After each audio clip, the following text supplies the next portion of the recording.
Welcome back to the Brilliant Fertility Podcast. I almost just forgot the name of my own podcast. I was just so excited about what I was going to share with you next. I'm super excited that in next week's episode, I'm interviewing Lisa Hendrickson-Jack, author of The Fifth Vital Sign, co-author of Real Food for Fertility. And I'm so excited about this conversation, not only because we had so much fun and we could have talked for hours and we laughed so much.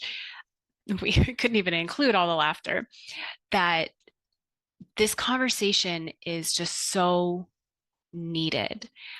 I remember the first time I became aware of charting your menstrual cycles. And honestly, I was pissed off that I had not learned about this sooner. Like, why was this not readily available the minute I started my period? Or even, I was just a really curious kid. I think my first friend actually started her period when we were 9, and I wanted to know everything. And my mom was always like as age appropriately open as possible, but I think it was even like a little bit taken aback at like how many questions I had and how much I wanted to know about everything. She was like, "Oh gosh, like I don't what even is age appropriate to be sharing at this juncture at 9, 10 years old." So it's really no surprise that I ended up in the field that I'm in because I was always really curious about the menstrual cycle. I was always very interested about where babies came from. And then when I found out where they came from, was like, what? Like, I needed to know all the things. I really, I really feel for my mom. Thanks, Mom. I know sometimes you listen to the podcast. Thank you for really making me feel like my questions were not shameful or, uh, you know, basically just letting me feel like those were normal and doing your best with that information, knowing that it wasn't always comfortable. Anyway, we're having this conversation with Lisa next week. But as we finished up the episode and I sent it to my assistant to edit, I realized, oh, we we might have needed to give a better introduction about fertility awareness methods, because I know, if you're anything like me, that often we don't learn these things until we are trying to get pregnant. And even then, depending on the path that you have taken so far, what providers you have, this information may have not been presented to you yet. So I wanted to give a little quickie introduction to the fertility awareness method. And then next week, you can, fully dive into this episode with Lisa. Heck, go get Real Food for Fertility and The Fifth Vital Sign as reading materials to complement your listening experience. But let's just do this little quickie synopsis. So, the fertility and awareness method, which is primarily what I use in practice, there's other names for it. There's FEM, there's symptothermal method, there's the Cretan model. All of these use many of the same principles. There's some differences within how they are charted, within what emphasis is placed on, which pieces of the menstrual uh, cycle sign and symptom picture. But I'm going to give you just the kind of nuts and bolts of this today. So, number one is tracking cervical fluid. Now, again, if you were raised in a household where other people weren't aware of this, if you had been on birth control for a long time and that communication between your brain and ovaries was shut down, you weren't ovulating, and like you may have no idea where to begin with cervical fluid. And we probably need an entire episode just dedicated to that. But what we mean in the context of fertility awareness method is that you are observing the change in discharge day to day, with the knowledge that as you approach ovulation, that cervical fluid should change as it reaches its fertile quality. It becomes more slippery, more wet, more stretchy. If you've ever cut open an aloe plant, like if you've gotten a sunburn and you want to apply aloe, the texture of that fluid inside the aloe plant, and slipping my fingers together if you're watching on YouTube, you'll see that texture is like the glide that is very similar to what we observe in fertile quality cervical fluid. And even sometimes when we're at that peak, we'll see like a stretchiness. So if you were to place the discharge between your fingers and pull them apart, you would see like a string of that mucusy discharge.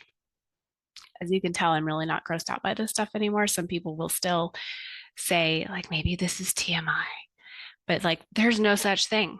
This is just part of our bodies.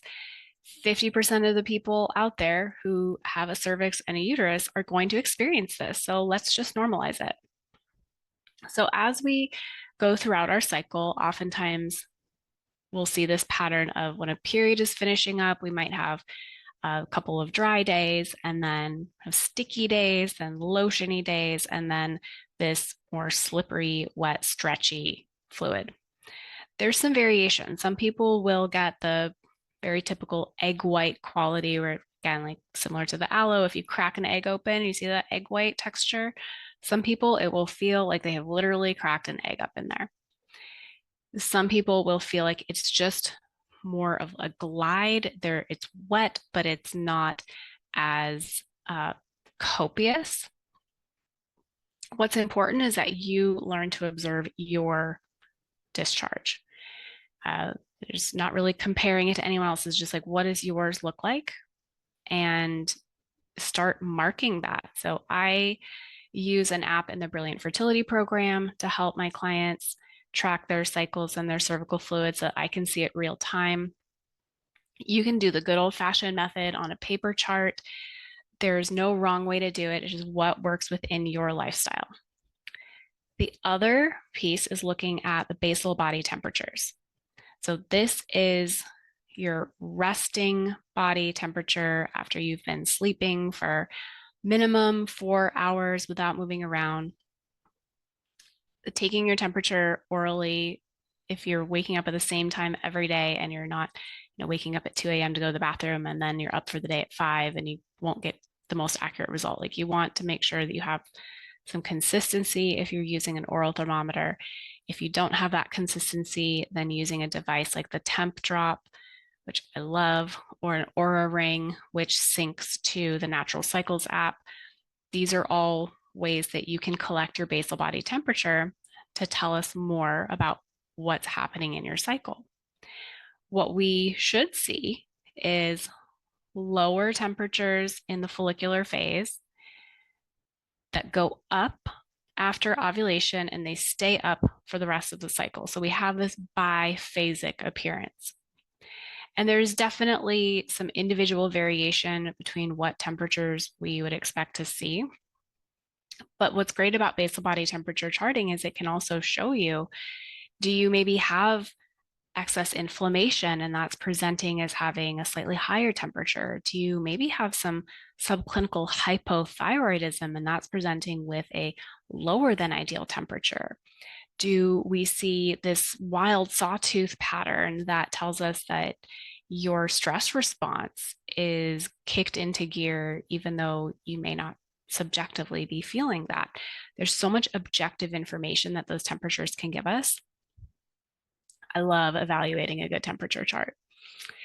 And then the third piece is like all the other signs and symptoms around the fertile window. The cervix will move. So if someone can't really tell what their cervical discharge is looking like, then I will often have them start to observe the location, texture of the cervix. I use an acronym. I wish I could give credit to where it came from first. SHOW of the cervix will be soft, high, open, and wet as you approach ovulation.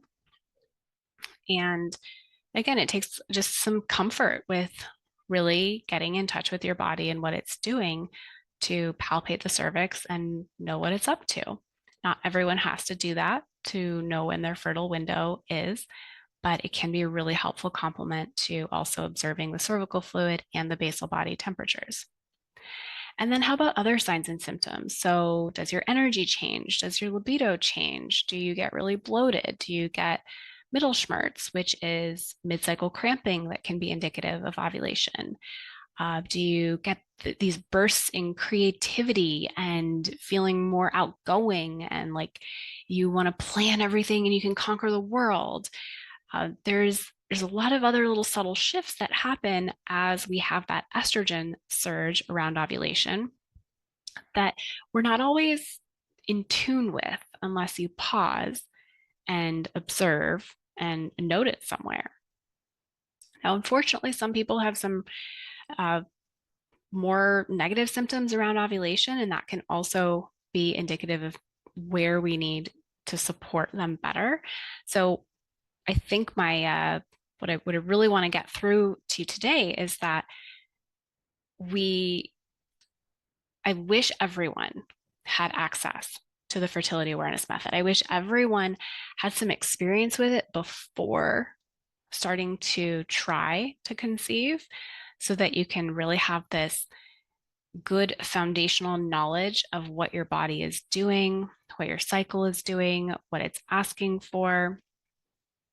And then know that you can easily get caught up in the weeds. Lisa and I talk about this in the episode about how, we both tend to attract like type A individuals who can get very fixated on the data point.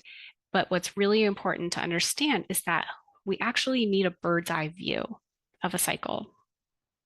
And being able to look at it as like this entire report card for what's happening in the menstrual cycle and your body, because this really is a vital sign. I agree with that wholeheartedly. That we need this bird's eye view in order to really look at what's happening in someone's body. And sometimes we don't have that full understanding in one cycle or with just 1 week of data. So if you've been charting your cycle and you've been feeling like it's creating stress or anxiety, there is an article that I contributed to with Forbes that I will link in the comments with my notes about how I approach that when we start to get obsessive around the data. And I'm also going to include a link to a little mini course that I created for cycle charting for conception. And I go in much greater depth in each of the modules within that course around what we're looking at, how to observe what, pictures of that cervical fluid, what does that look like, pictures of the basal body temperature charts, examples of charts in my real practice, what they looked like before and after we made some changes.